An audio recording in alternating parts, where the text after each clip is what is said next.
Mungkin baru pertama kali kita ketemu untuk mata pelajaran bahasa Indonesia secara tatap muka walaupun di Zoom meeting. Bapak ingin memanfaatkan pertemuan ini untuk materi novel karena cukup sulit, dan jika memang dulu ada ujian nasional, mata pelajaran ini atau materi ini sering kali muncul di ujian nasional ataupun ujian sekolah. Oke, langsung saja. Jika berkenan untuk dipersiapkan alat tulisnya, atau nanti Bapak akan berikan modul per materinya. Oke, kita mulai. Nah, materi hari ini itu terkait novel. Perbedaannya, sebelumnya kita belajar terkait novel itu, yaitu tentang novel sejarah. Secara umum, kalian akan dikenalkan dengan materi novel sejarah dari unsur intrinsik dan ekstrinsiknya. Namun sekarang kita akan belajar terkait bagaimana cara pandang seorang pengarang terhadap karyanya. Langsung saja. Pandangan pengarang pada novel. Tujuan pembelajarannya bisa kalian lihat, yaitu diharapkan menangkap maksud pengarang terhadap kehidupan dalam novel dan menerangkan maksud pengarang terhadap kehidupan dalam novel. Yang pertama, kalian menangkap maksud atau tujuan pengarang di dalam novel yang dia buat, kemudian kalian menerangkan. Yang pertama, kata kuncinya kalian menangkap maksud. Yang kedua, kalian harus mampu menerangkan maksud pengarang di dalam novel tersebut. Selanjutnya, menafsir pandangan pengarang dalam novel. Nah, baru kita menafsirkan. Jadi kan ketika kita membaca novel, bagaimana kita mengetahui si pengarang itu inginnya seperti apa. Para pembaca menelaah sehingga menafsirkan novel yang dia tulis. Di sini menafsirkan pandangan pengarang dalam novel adalah menafsir apa saja yang terkandung dalam novel. Dalam hal ini termasuk dalam menafsir tentang pesan pengarang. Atau jika di dalam unsur itu ada yang disebut dengan koda. Kalimat, konotasi, kaitan fakta dengan kehidupan yang ada, menemukan nilai-nilai kehidupan yang disampaikan oleh penulis. Langkah-langkah menafsirkan pandangan pengarang dalam novel diantaranya ada 3. Jadi jika kalian ingin menafsirkan pandangan pengarang, ada 3, yaitu yang pertama membaca novel dengan seksama, kemudian menentukan nilai-nilai kehidupan, dan yang ketiga adalah menafsirkan pandangan pengarang terhadap nilai-nilai tersebut. Membaca novel dengan sesama tentunya kalian membaca novelnya hingga kalian memahami, itu kan, baik dari sisi cerita ataupun dari sisi non cerita atau pesan yang terkandung di dalam novel tersebut.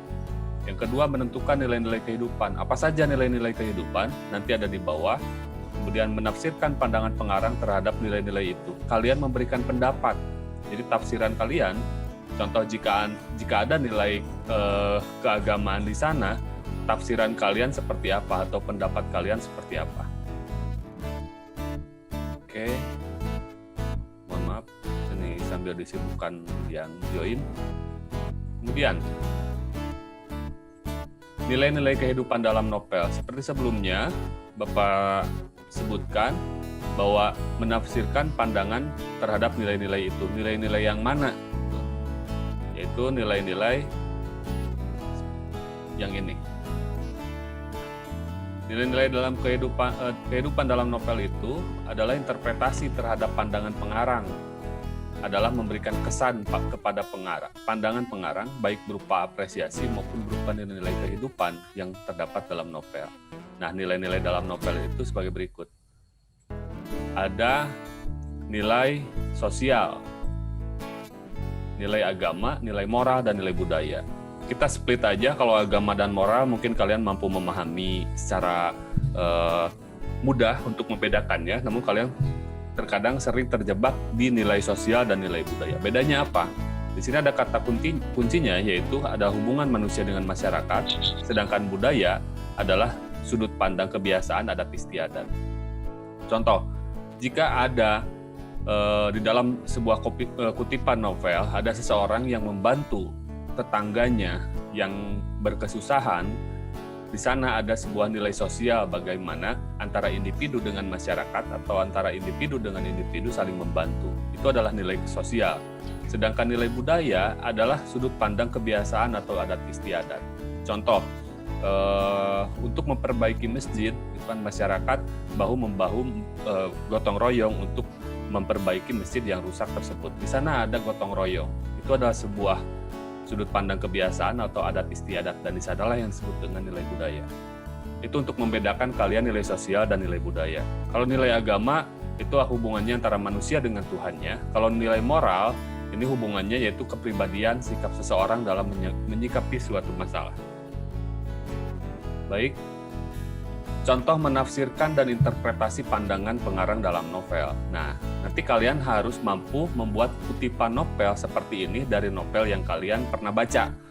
Karena itu akan menjadi tugas teman kalian. Seperti biasa, teknik untuk Bapak memberikan penugasan yaitu menukarkan tugas yang kalian buat kepada teman kalian. Begitupun kalian akan mengerjakan tugas yang temannya dibuat. Di sini ada kutipan, Jim Brown adalah seorang yang membuat kami takjub dalam 3 macam keheranan. Pertama, kami heran karena kalau mengaji, ia selalu diantar seorang pendeta. Sebetulnya, beliau adalah seorang pastor, karena beliau seorang Katolik, tapi kami memanggilnya pendeta Giovanni. Rupanya setelah sebatang kara, seperti arai, ia menjadi anak asuh sang pendeta. Namun pendeta berdarah Itali itu tak sedikit pun bermaksud mengonversi keyakinan Jim Brown. Beliau malah tak pernah melihat jika mengantar Jim Brown mengaji ke masjid. Tak pernah telat jika mengantarkan Jim Brown mengaji ke masjid. Ada 4 tokoh yang disebutkan, ada Jim Brown, ada pendeta Giovanni, ada Arai, ada 3. Jim Brown adalah tokoh utama yang dikisahkan oleh pengarang. Pendeta Giovanni tokoh utama juga, sedangkan Arai adalah tokoh figuran. Dia menjelaskan bagaimana hubungan gitu kan, atau nilai-nilai toleransi di dalam kutipan novel di sini, yaitu seorang pendeta yang mengasuh seorang anak yatim piatu. Walaupun berbeda keyakinan, seorang pendeta itu tetap menghargai dan tidak memaksakan mengonversi keyakinan Jim Brown atau si anak asuhnya itu. Bahkan tidak pernah telat jika mengantarkan Jim Brown mengaji ke masjid. Ada nilai-nilai toleransi tentang keagamaan, ada nilai agama dan nilai toleransi. Itu bagaimana cara kita menafsirkan interpretasi pandangan pengarang dalam novel. Nah, di sini hasilnya. Hasil penafsirannya, ada nilai kehidupan apa di kutipan novel tadi? Yang pertama ada nilai religius, agama, dilihat dari Jim Brown. Nilai sosial dilihat dari pendeta, bagaimana dia tetap menjaga nilai toleransi itu yang ada di dalam nilai sosial. Nah, pandangan pengarang yang menurut kalian melihat, itu seperti Bapak buatkan, ini bukan pengarang yang buat, tapi Bapak yang baca novel tersebut membuat pandangan pengarangnya, yaitu pengarang menghadirkan tokoh Jim Brown dalam novel Sang Pemimpi mencerminkan tokoh yang taat beragama dengan mengaji setiap harinya, walaupun dia hidup di lingkungan agama yang berbeda, yaitu agama Katolik. Kemudian pengarang juga menghadirkan cerminan toleransi dan jiwa sosial melalui tokoh pendeta. Nah, ini hasil pandangan pengarang yang Bapak buat setelah Bapak melihat cuplikan atau kutipan teks novel yang tadi di atas. Nah, bagaimana menginterpretasikannya? Menginterpretasikannya itu menghubungkan dengan kehidupan sehari-hari sekarang, nyatanya sekarang seperti apa. Bapak berpendapat sangat setuju dengan pandangan pengarang. Melalui tokoh Jim Brown, pengarang memberikan gambaran kehidupan religius walaupun hidup berbeda agama, dan pengarang juga memberikan gambaran cerminan toleransi dan jiwa sosial melalui tokoh pendeta. Jadi dua-duanya, pandangan pengarang dan interpretasi pandangan pengarang, yaitu kita yang buat. Nanti kita tugasnya bagaimana mencari pandangan pengarang dan bagaimana kita menerangkan atau menginterpretasikan pandangan pengarang disesuaikan dengan kehidupan sehari-hari kita hari ini. Baik, mudah-mudahan bisa dipahami. Selanjutnya, ini rangkuman dari penafsiran pandangan pengarang. Ini ada langkah-langkah menafsirkan pandangan pengarang, yaitu membaca novel dengan seksama. Kalian harus membaca novelnya. Yang kedua, menentukan nilai-nilai kehidupan. Nilai-nilai kehidupan yang tadi Bapak jelaskan. Menafsirkan pandangan pengarang terhadap nilai-nilai itu. Bagaimana kalian menafsirkan pandangan, seperti tadi Bapak contohkan, satu kutipan novel cerita tentang Jim Brown itu. Yang selanjutnya yaitu nilai-nilai yang terkandung dalam novel itu, nilai apa saja Pak yang sering muncul atau sering kita sulit untuk mencari dan memahami. Biasanya ada 4, ada nilai sosial, agama, moral, budaya. Untuk mudah membedakan, tadi Bapak bedakan, nilai sosial dan budaya itu berbeda satu sama lain.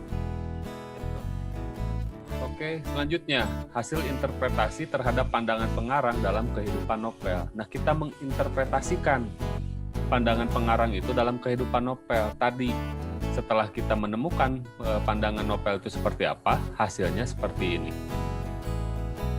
Tujuan pembelajarannya, yaitu setelah mempelajari kegiatan pembelajaran kedua ini, diharapkan menemukan pandangan pengarang dalam novel dan menyajikan hasil interpretasi terhadap pandangan pengarang tersebut dengan kalimat yang baik dan benar.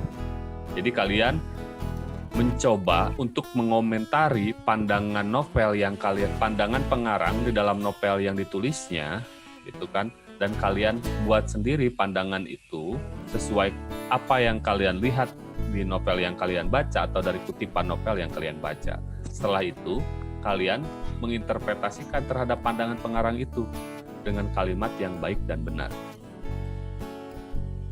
Sudut pandang pengarang dalam novel atau di dalam unsur intrinsik dikenal dengan point of view. Sudut pengarang, pemosisian seorang pengarang di dalam cerita itu sebagai siapa. Itu adalah sudut pandang pengarang. Nah, di dalam teorinya, sudut pandang pengarang ada yang dibagi beberapa jenis. Di dalam teori sastra, sudut pandang terdiri menjadi 2 jenis. Yang pertama adalah sudut pandang orang pertama, dan yang kedua adalah sudut pandang orang ketiga. Jadi di dalam teori sudut pandang tidak ada sudut pandang orang kedua sebetulnya.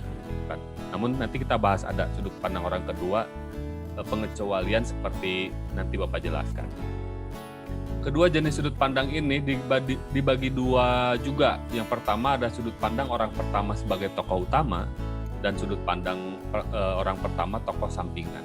Yang membedakan adalah dia sebagai pengarang juga sebagai tokoh utama yang diceritakan. Sedangkan sudut pandang orang pertama tokoh sampingan, dia adalah menyebutkan dia sebagai tokoh pertama atau sudut pandang orang pertama, tapi dia bukan tokoh utama. Contoh, tokoh utama di dalam cerita itu adalah si Jim Brown, sedangkan Bapak sebagai Yudi menceritakan si Jim Brown itu. Di dalam cerita itu, ciri khas sudut pandang orang pertama adalah menyebutkan kata ganti orang pertama seperti aku, saya, kami, kita, itu adalah sudut pandang orang pertama. Kemudian sudut pandang orang ketiga dibagi 2 juga. Yang pertama adalah orang ketiga serba tahu, yang kedua adalah orang ketiga pengamat. Perbedaannya, dia serba tahu tentang karakter, peristiwa apa yang akan terjadi atau masa lalu yang sebelumnya tidak terjadi.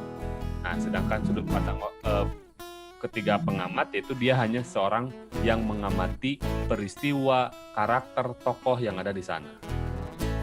Oke, lanjut. Sementara itu, seperti yang tadi Bapak katakan, ada teori yang mengatakan ada sudut pandang orang kedua. Nah, berikut kami paparkan macam-macam sudut pandang tersebut beserta dengan contohnya. Jadi, di antaranya sudut pandang campuran ini, di mana ketika kita menemukan dia berperan, si pengarang itu menceritakan dirinya sendiri, namun dia juga menceritakan orang lain di waktu yang sama. Baik, tolong mikrofonnya ditutup dulu, siapa barusan. Kita bahas sudut pandang orang pertama di sini. biasanya menggunakan kata ganti aku, saya, atau juga kami yang bersifatnya jamak. Terus pada saat menggunakan sudut pandang orang pertama, Anda seakan-akan menjadi tokoh dalam cerita yang sedang dibuat. Jadi ketika kalian membaca sebuah novel di mana sudut pandangnya orang pertama, kalian akan seolah-olah menjadi tokoh di dalam novel yang kalian baca. Merasa menjadi pemain atau menjadi pemeran di dalam novel yang kalian baca. Itu ciri khas dari sudut pandang orang pertama. Sekarang jenis sudut pandang orang pertama dengan tokoh utama. Bapak langsung ke contohnya saja, biar singkat. Jadi sudut pandang orang pertama tokoh utama bisa dicontohkan di sini. Aku sedang mengamati lemari jam yang berdiri kaku di pojok ruangan. Ukiran jati bertuliskan huruf Jawa kuno menjadi saksi bisu kelahiranku. Di tempat ini 20 tahun lalu aku dilahirkan. Kalian membaca ini seperti saya yang memerankan di cerita atau kutipan cerita ini.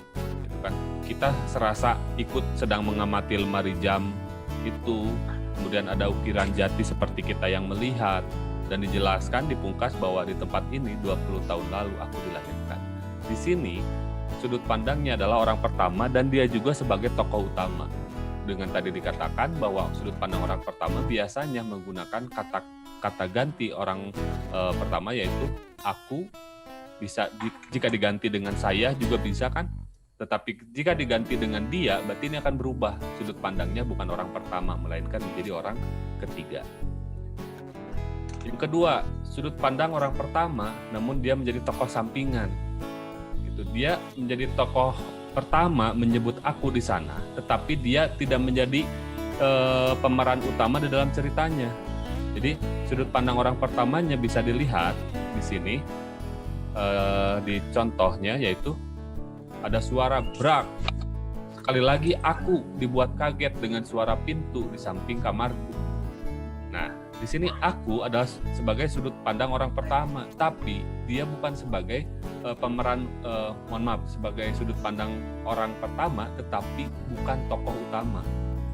Dia menceritakan tokoh utamanya, yaitu Erika. Erika pergi terburu-buru sambil lari tunggang langgang. Sepertinya ia terlambat kuliah lagi. Dia hanya menceritakan ceritanya itu, atau di cerita novel tersebut menceritakan tokoh utamanya orang lain, yaitu Erika. Tapi dia juga masuk di dalam cerita novel itu sebagai aku, namun bukan sebagai tokoh utama. Selanjutnya, jenis sudut pandang yang kedua yaitu sudut pandang orang ketiga. Nah, sudut pandang orang ketiga, kata rujukan yang digunakan ialah dia, ia, atau nama tokoh, dan juga mereka sebagai jamak. Kata ganti ini digunakan untuk menceritakan tokoh utama dalam sebuah cerita. Selain kata ganti yang digunakan, ada satu hal lagi yang membedakan antara sudut pandang orang pertama dan orang ketiga, yaitu kebebasan peran di dalam cerita tersebut. Nah, pada sudut pandang orang pertama, si penulis bisa menunjukkan sosok dirinya di dalam cerita, dan ini tidak berlaku pada sudut pandang orang ketiga. Pada sudut pandang orang ketiga, si penulis berada di luar isi cerita dan hanya mengisahkan tokoh dia di dalam cerita. Bedanya, ketika kalian membaca sebuah novel dengan sudut pandang orang pertama, kalian akan dibuat menjadi seorang pemeran yang ada di dalam ceritanya. Seakan-akan kalian itu ikut memerankan di cerita tersebut. Itu sudut pandang orang pertama. Kalau sudut pandang orang ketiga, kalian akan diposisikan sebagai pencerita kembali novel yang kalian baca tersebut. Lanjut. Sudut pandang orang ketiga dibagi dua kan tadi, ada yang serba tahu, ada yang pengamat. Nah, ini contohnya. Contoh yang serba tahu, sudut pandang orang ketiga, seperti di kutipan berikut ini. Sudah 6 bulan ini, Naomi, dia menyebutkan orang lain kan, atau diganti dengan kata ganti orang ketiga, yaitu dia, bisa seperti ini. Sudah 6 bulan, dia terjun pada dunia tarik suara. Jadi kalian merasa diceritakan. Kalau kalian yang membacanya, kalian akan merasa yang menceritakan. Itu adalah ciri khas dari sudut pandang orang ketiga. Ayah dan ibunya tidak ada yang merestui jalur karir yang ia geluti. Ia sampai beradu argumen dengan sang ayah yang memang memiliki watak keras. keduanya sempat bersitegang sebelum akhirnya dipisahkan oleh sang ibu dengan derai air mata.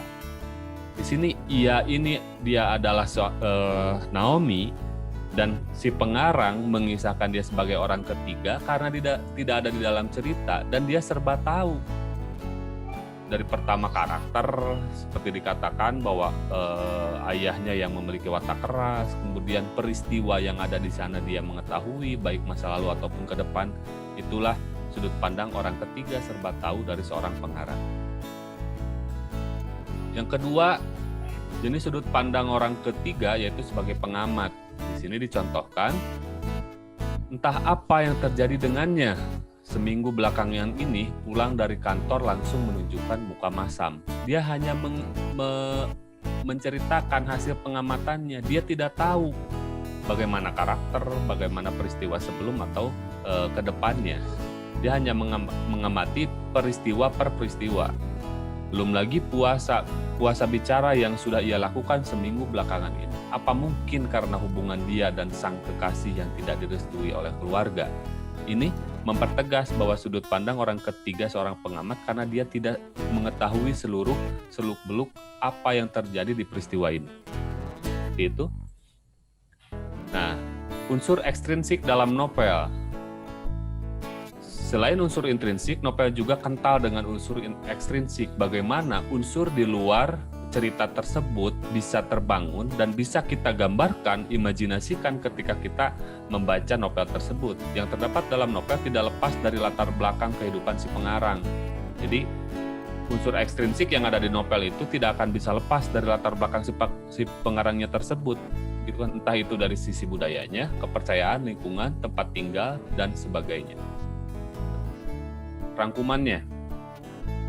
Tadi dijelaskan sudut pandang pengarang dalam novel ada dua. Yang pertama sudut pandang pengarang orang pertama, kedua sudut pandang orang ketiga, di mana dua-duanya dibagi dua. Ada yang sebagai tokoh utama, ada yang sebagai tokoh sampingan, dan ada sudut pandang orang ketiga serba tahu, dan ada sudut pandang orang ketiga sebagai pengamat. Kemudian, unsur ekstrinsik yang terdapat dalam novel diantaranya ada tempat tinggal, sosial dan budaya, agama, ekonomi, pendidikan. Jadi berbeda dengan yang tadi, itu kan bagaimana kita menafsirkan nilai-nilai, ada nilai sosial, budaya, agama, dan ada nilai moral. Nah, sedangkan latar belakang nilai ekstrinsik atau unsur ekstrinsik di dalam novel ada latar belakang tempat tinggal, sosial dan budaya, latar belakang agama, ekonomi, dan pendidikan. Baik, demikian materinya. Bapak akan perlihatkan tugasnya. Tugasnya seperti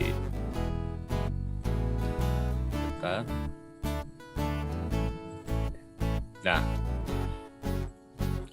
bisa dibaca? Bisa, Pak. Baca ya. Bisa, Pak. Oke. Tugasnya kalian menyiapkan novel yang pernah kalian baca.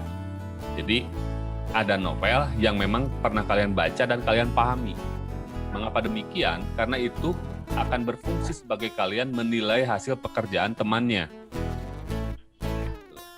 Nah, Pak, ada pertanyaan, boleh gak novel yang ada di internet atau novel online? Boleh, tapi kalian harus nanti menyiapkan kutipan-kutipan seperti tadi kisah si Jim Rohn, gitu kan, untuk dijawab oleh teman kalian nanti. Berikut juga kalian akan menjawab kutipan-kutipan novel yang telah dibaca oleh temannya untuk menemukan sudut pandang pengarang, untuk menafsirkan pandangan pengarang, untuk mencari nilai-nilai yang ada di dalam kutipan novel yang kalian baca milik punya teman kalian. Yang kedua adalah carilah beberapa kutipan yang berhubungan dengan sudut pandang yang tadi. Ya, jadi kalian cari kutipan-kutipan itu untuk dijawab oleh temannya. Contoh, Pak, untuk mencari sudut pandang apakah banyak untuk kita cari kutipannya? Kalau sudut pandang, satu aja udah cukup. Ketika kalian menemukan satu paragraf yang menjelaskan bahwa dia menyebutkan dirinya aku atau dia atau menyebutkan nama, nah di sana kalian akan cukup satu saja untuk nanti temannya mencari ini sudut pandangnya orang keberapa dengan pemosisiannya. Jika orang pertama dia sebagai tokoh utama atau bukan. Kalau dia orang ketiga, dia serba tahu atau hanya pengamat. Gitu. Kemudian carilah kutipan yang berhubungan dengan unsur ekstrinsik novel. Selain unsur ekstrinsik, nanti juga kalian akan ditugaskan untuk mencari nilai-nilai yang terkandung, gitu kan, di dalam novel atau kutipan novel yang kalian baca milik teman kalian. Mungkin nanti simulasinya ditugas di Google Classroom-nya, Bapak akan memberikan satu atau membuat satu lembar contoh hasil analisis kutipan novel untuk mencari baik itu sudut pandang ataupun mencari nilai-nilai ataupun unsur ekstrinsik novel. Seperti itu. Ada pertanyaan, silakan Bapak buka. Oke, terima kasih ya. Tugasnya nanti Bapak akan perjelas di Google Classroom, cuman langkah-langkah yang tadi Bapak jelaskan tolong dipersiapkan langkah-langkah yang ini. Mungkin ada teman kalian yang sudah mengcapture atau screenshot layarnya. Ini yang harus kalian siapkan. Seperti itu, terima kasih atas keikutsertaannya. Semoga kalian tetap dalam keadaan sehat walafiat, dijauhkan dari mara bahaya, semoga kita segera dipertemukan di pembelajaran tatap muka kapanpun, dimanapun, dan semoga kalian sukses di setelah nanti lulus di SMA Negeri 2 Majalaya. Amin ya Allah. Demikian. Amin. Wassalamualaikum warahmatullahi wabarakatuh. Salam sehat selalu. Waalaikumsalam. Waalaikumsalam. Dadah, Cecep. Dadah. Dadah, Cecep.